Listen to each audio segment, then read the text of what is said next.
So now type of the composite materials.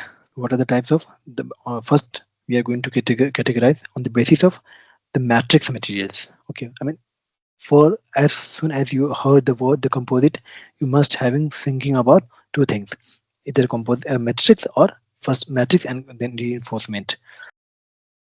So first we are going to categorize the composite on the basis of the matrix. Okay, then we will categorize on the basis of other things.